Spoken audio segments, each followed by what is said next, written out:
The War Council chamber was filled with smoke and the smell of burnt metal. Outside the tall windows, the skies burned red as enemy ships poured fire into the capital world. The floor shook with every impact. Generals, admirals, and leaders from across the galaxy stood in silence, staring at the large holographic map. One by one, their defense lines were collapsing. The enemy was not like any other they had fought before. They didn't come for resources, land, or power. They came to consume. Whole cities were swallowed in living storms of black matter, leaving nothing behind, not even dust. Every fleet sent to fight them was destroyed. Every weapon failed. The war was already lost. At the center of the chamber stood High General Tarek, his face pale, his hands gripping the edge of the council table. "We have no more time," he said. His voice was hoarse, but it cut through the room. "The outer planets are gone. The core defenses will fall in days. We have one choice left." His gaze moved to the far wall, where a single control panel was hidden under layers of metal and ancient seals. It was small, unremarkable, but every leader in the room knew what it was. The panel held a switch that had not been touched in 10,000 years. It was not a distress beacon. It was a summoning device. Whispers broke out around the room. Some leaders stepped back in fear. Others shook their heads violently. "You can't mean that," one of them said. "That signal, it calls them." The way he said the last word made the air in the room feel heavier. No one spoke the species' name. It was a name buried in history, forbidden to even be recorded. All anyone knew were the warnings passed down through generations. Do not summon them unless the galaxy itself is ending, because if they came, something far worse might follow. Tarek's second-in-command, Admiral Veras, stepped forward. "We summon them, we lose control. We may survive this war, but we might not survive what they do after." She looked at the holographic map again. More red lights appeared, enemy forces advancing faster than expected. She knew the choice was no longer between survival and safety. It was between dying now or gambling on a danger even the enemy might. Fear. A low, deep sound echoed through the chamber as the enemy's bombardment shook the capital again. Cracks formed in the walls. The lights flickered. The leaders began arguing all at once, their voices rising in panic. Some demanded they send the signal immediately. Others swore they'd rather die than unleash the creatures from the old stories. Through it all, Tarek stood silent, his eyes locked on the sealed panel. He remembered the stories his grandfather told him of planets that vanished overnight, of wars that ended before they began, of a single species that the United Galaxy had once fought against and barely survived. They were called the most dangerous beings to ever walk the stars, and the galaxy had locked them away, far beyond known space. Another impact shook the floor so hard the council table split down the middle. Emergency sirens wailed. Someone screamed that the enemy had broken through the outer shield. Tarek moved. He crossed the room in 3 long steps and placed his hand on the panel. A cold hum ran through his arm as the ancient system scanned. Metal locks clanked open. The panel rose, revealing the switch beneath a single black lever glowing faintly red. The room went silent. Everyone was watching. "Once we call them," Admiral Veras said, her voice almost a whisper, "there's no way to send them back." Tarek's hand hovered over the switch. His heartbeat thundered in his ears. He looked around the chamber, saw the fear, the despair, the hopelessness. In that moment, he knew the decision was already made. The galaxy had nothing left to give. There was only one chance left, and it came wrapped in danger. He pulled the switch down. The lights in the chamber went out. Every screen went black. Even the holographic map vanished. A deep vibration ran through the floor, as if the planet itself had been struck. Then, in the center of the room, a column of pale light erupted from nowhere, shooting up into the ceiling and beyond into the night sky. Outside, the clouds tore apart, and a beam of pure energy climbed into space. Somewhere far, far away, in the cold void beyond the galaxy's borders, something would see it. Something would hear it. The leaders stood frozen, staring at the fading light. The air felt different, now charged, tense, like the moment before a storm. No one spoke. In the silence The sound of distant thunder rolled through the sky, though no storm clouds were there. Admiral Varys's eyes met Tarek's. "It's done," she said. Her voice trembled. "Now we wait." Far above the burning capital, beyond the enemy fleet, the signal shot through the void. For countless light years it traveled, passing dead suns, frozen worlds, and abandoned battlefields. Then, in a place where no living ship dared to go, something moved. It was small compared to the endless dark, but the moment it stirred, the space around it seemed to warp and twist. Its eyes, or what might have been eyes, opened. And for the first time in 10,000 years, a voice spoke in the cold silence of space. "We hear you." The sky above the burning capital world split open like glass under a hammer. There was no explosion, no sound, just a sudden wound in the air, as if space itself had been peeled back. Every radar system on the planet screamed in confusion before going completely dead. Starships hung frozen in the void, both friend and enemy, as if some unseen hand had pressed pause on the galaxy. Even the enemy's living storm ships stopped their advance, twisting their dark forms to face the tier in the sky. Something was coming through. From the tier emerged ships unlike anything the galaxy had ever seen. They were black, but not the black of empty space. This was a deeper, hungrier black, the kind that swallowed light and gave nothing back.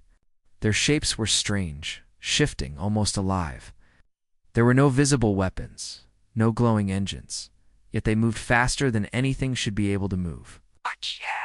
Every sensor, every scan, returned nothing but static. It was like they were not really there, and yet every living thing could feel them.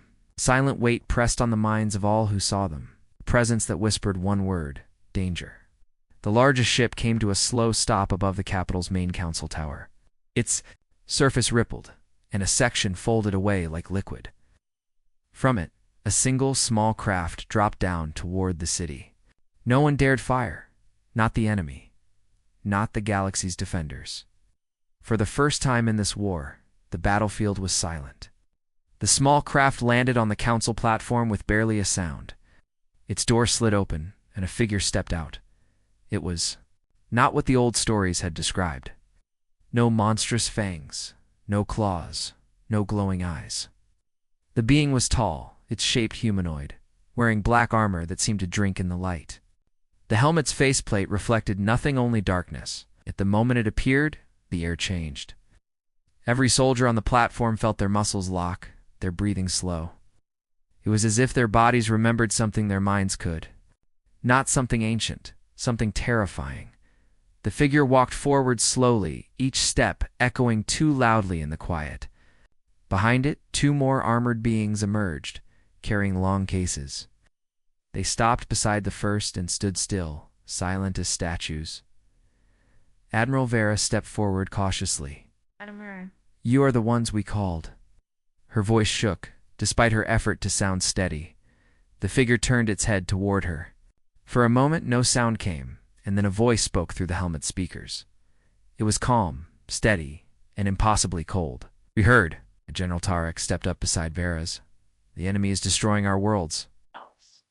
We need your help." The figure tilted its head slightly, as if studying him. Then it asked, "Do you know the price?"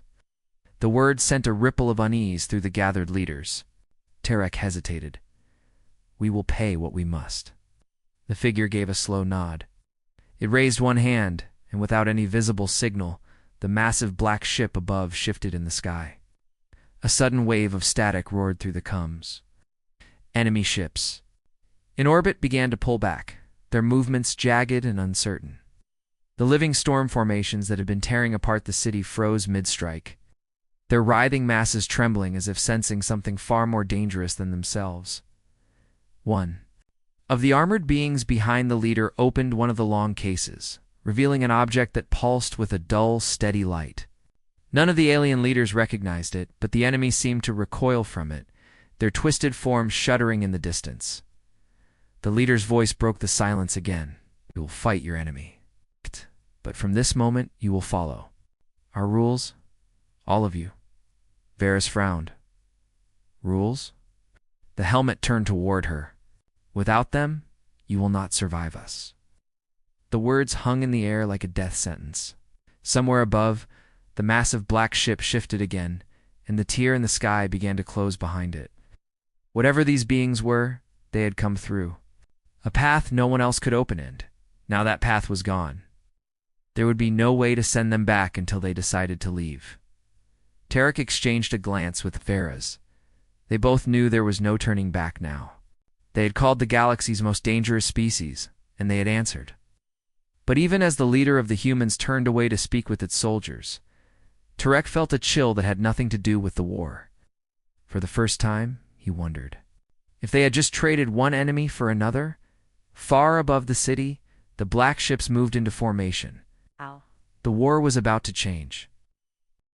The council chamber was quieter than it had been in weeks, but the silence was not relief. It was tension. The human leader stood at the center of the round table, the black armor absorbing the chamber's light. Around him sat the galaxies, most powerful commanders and rulers, yet every one of them avoided his gaze. On the table before him lay a single data slate. Its screen locked behind strange symbols that no alien language systems could read. "You asked for our help," the human said, his voice calm, but carrying a weight that made the air feel heavy. "We will give it, but only if you follow our rules." The sentence was simple, but it made every alien in the room shift uncomfortably. Admiral Veras, trying to keep her voice steady, asked, "What rules?" The human tapped the data slate.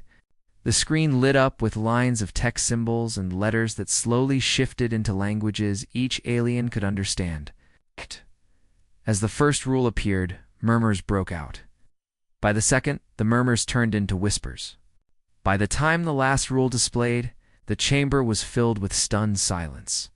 Rule 1. All command of every fleet, army, and planetary defense now belongs to the humans. No exceptions. Rule 2. No alien may step aboard a human vessel without invitation. Doing so will result in a raise for not death, but complete removal from existence. Rule 3. Resources requested by humans will be provided without delay, regardless of cost. Rule 4. No questioning human orders. Disobedience will be punished immediately. Rule 5.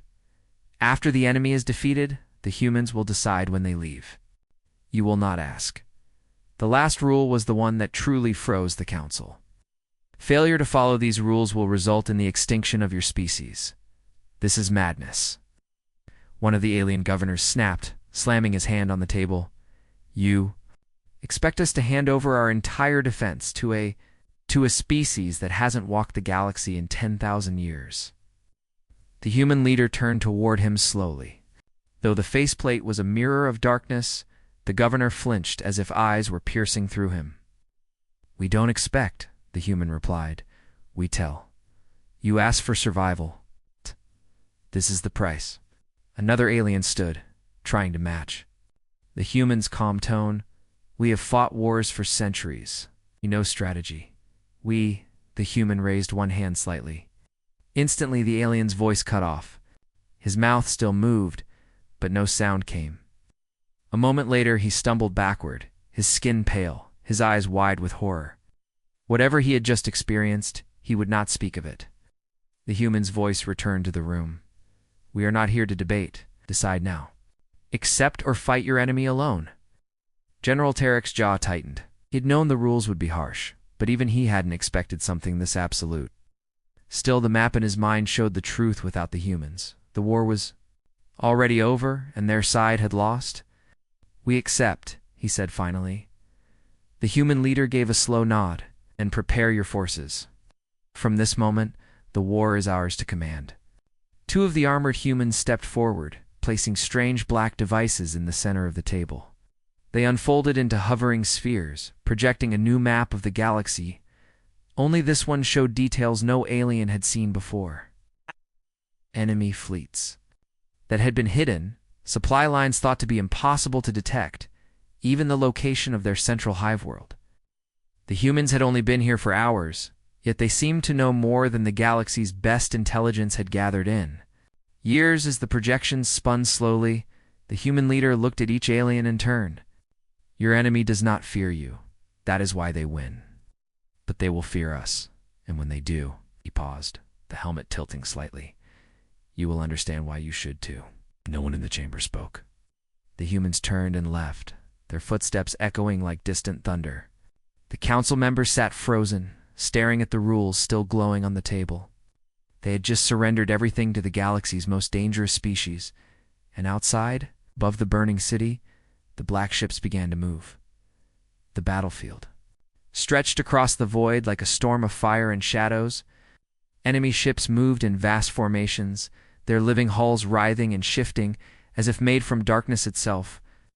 The galaxy's allied fleets stood in position, weapons charged, waiting for the order to fire, but no order came. Instead, every comm channel went silent. Then, a single human voice cut through the static. Stand down. The command was simple, but it carried an edge that froze even the most battle-hardened captains. Confusion rippled. Through the fleets, stand down. With the enemy only minutes from striking? Admiral Varys gripped her console, her voice sharp as she opened a private channel to General Tarek. Are they insane? If we don't fire now, they'll tear us apart.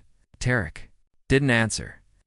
His eyes were locked on the black human ships, motionless in the center of the Allied formation. They didn't open fire, didn't raise shields, didn't do anything. For a moment, it was as if they were waiting for the enemy to make the first move. And the enemy didn't wait long. Thousands of living storm ships surged forward, twisting. Through space like rivers of shadow, the galaxy's fleets tensed. But still the humans gave no command to engage.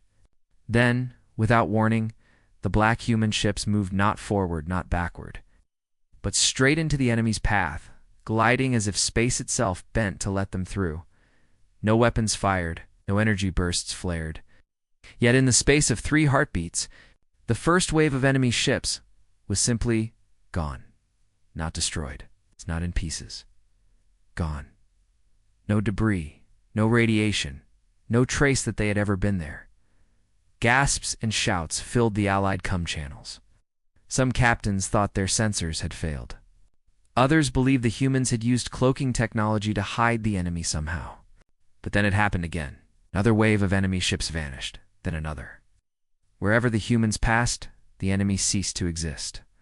The enemy's movements began to falter. For the first time since the war began, the living storms broke formation. They twisted and turned, as if searching for a way around the humans. But there was no way around. On the flagship's bridge, Admiral Varys watched in silence. The black ships didn't slow down. They cut through the enemy like blades through smoke. But something unsettled her. Humans weren't aiming only. For the enemy's largest ships, they were deliberately weaving through formations and patterns. Didn't match any known attack strategy. It was as if they were mapping something, or someone. A sharp crackle came through the comms, and the human leader's voice returned. Enemy command ship marked. Before anyone could respond, the largest of the black ships flickered. For a split second, its edges seemed to blur, as though it existed in 2 places at once. Then it was gone from its position only, to reappear directly beside the enemy command vessel. There was no blast, no warning, just a flash of impossible darkness, and the enemy flagship was erased from reality. A silence fell over the entire battlefield. Even the enemy ships that remained froze in place, their writhing forms trembling as if in instinctive terror. Then, one by one, they began to retreat. The Allied fleets erupted into cheers, but the humans didn't celebrate. Their ships reformed into perfect formation, hovering in silence. The human leader's voice came again, this time cold and almost impatient. Do not follow them. This was not a victory. This was a message. Vera's glanced at Tarek, a tight knot in her chest. She knew the message wasn't only for the enemy. It was for everyone watching, including the Allies. High above the Allied lines, the black ships turned slowly, drifting back toward the capital world. And though the enemy had been driven away, every soldier and officer who had seen what happened carried the same thought. They had just witnessed the power of the galaxy's most dangerous species, and they weren't sure if they were safer for it. The War Council reconvened 2 days after the humans' first strike. The enemy had not returned, but the victory felt hollow. The alien leaders entered the chamber expecting to discuss the next offensive, but instead they found the humans already. There, the black-armored figures stood in silence, their helmets turning slightly as each council member took a seat. It felt less like a meeting and more like a trial. On the table, the humans had set a new projection, an updated map of the galaxy. But this map was different from the one before. It didn't just show the enemy's positions. It showed every allied world, every defense grid, every fleet formation, even the location of secret military stations known to only a handful of leaders. No one had given the humans this information. They had taken it. General Tarek stared at the map, his voice low. "This is classified." The human leader tilted his head. "Not from us." Admiral Virus leaned forward, her voice sharp. "Why do you need the locations of our strongholds? You were summoned to fight the enemy, not study us." The human didn't answer immediately. Instead, he walked to the edge of the table and tapped a sector far from the war front, an abandoned stretch of space, filled with dead stars. "We require these systems," he said, immediately. One of the governors frowned. "Those systems have no strategic value." "Why do you want them?" The human's voice was calm, but there was no warmth in it. "Our reasons are not your "Concern? You will evacuate any existing colonies within 3 standard days." The council erupted into protests. Demands, accusations, and threats filled the room, but the humans didn't react. They simply stood and waited for the shouting to stop. When it finally did, the leader spoke again. "Do not mistake our silence for weakness. The enemy you called us to fight is dangerous. We are worse." Tarek's stomach tightened. He remembered the way the enemy fleets had vanished, the way the humans had taken control of the battlefield without firing a single visible weapon. To the enemy, they could do it to the Allies just as easily. That night, an alien spy slipped into the human command center. The capital's defenses were on high alert, but the spy moved with precision, bypassing every patrol. Inside the command center, the spy found rows of strange devices, their surfaces covered in symbols that pulsed faintly. Large screens displayed tactical readouts, but they weren't just of the enemy. They included detailed scans of every allied ship, base, and defense system. The humans weren't planning for the next battle. They were preparing for something else.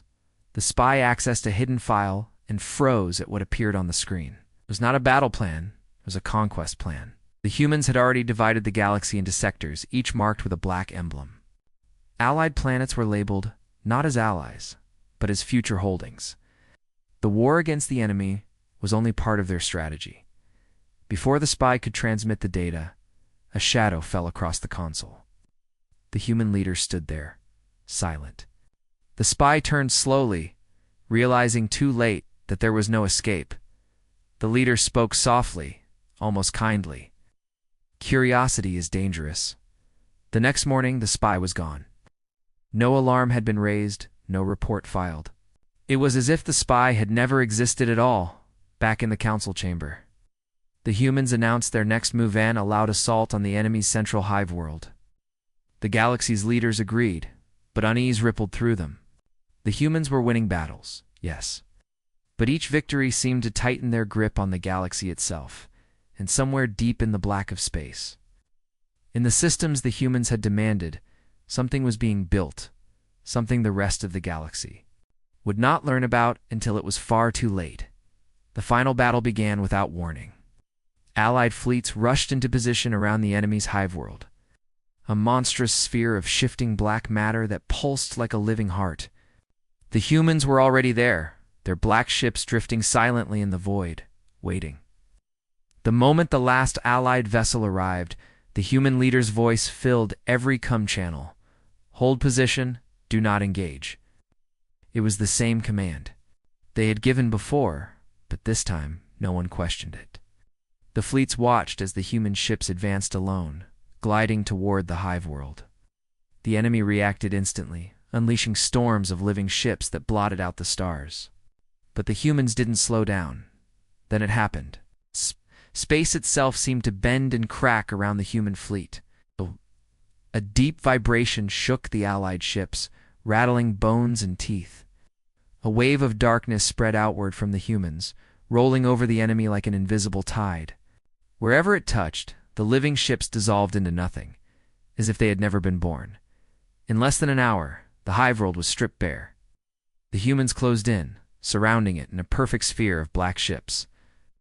Without a single blast or explosion, the world began to collapse in on itself, shrinking smaller and smaller until it winked out of existence. The enemy was gone, completely. Forever, the galaxy's fleets erupted into cheers. For the first time in years, there was hope. The war was over. The humans had done what no one else could. But before the celebration could spread, the human leader spoke again. "Our debt is paid. Now we collect." The words cut through the joy like a blade. On the galactic map, the humans' black emblem appeared over not just the abandoned systems they had requested, but over entire sectors of space, including worlds that had fought beside them. The councils comes lit up with protests, demands for explanation. But the humans ignored them, one by one. Allied defense grids shut down not from attack, but because the humans had already taken control of their systems. Ships refused to respond to their own captains. Cities found their communications rerouted through human relays. In hours, half the galaxy's infrastructure belonged to them. General Tarek slammed his fist against the council table. "This wasn't our deal. You were supposed to leave when the war was done." The human leader turned his helmet toward him. "We never said we would leave. You called us back into the galaxy. We are simply staying." On distant worlds, human ships landed without resistance. There was no destruction, no bloodshed, just a quiet, absolute takeover. Citizens were told they were now under human protection. Their governments dissolved overnight. Some called it occupation. The humans called it order. Admiral Vera stood at the council window, watching the black ships drift through the skies of the capital. "We ended one war," she said quietly, "and started another we can't win." Tarek didn't answer. His eyes were fixed on the human leader as he left the chamber, flanked by silent soldiers. Even without seeing his face, Tarek could feel the certainty in his stride. This wasn't conquest to them. This was return.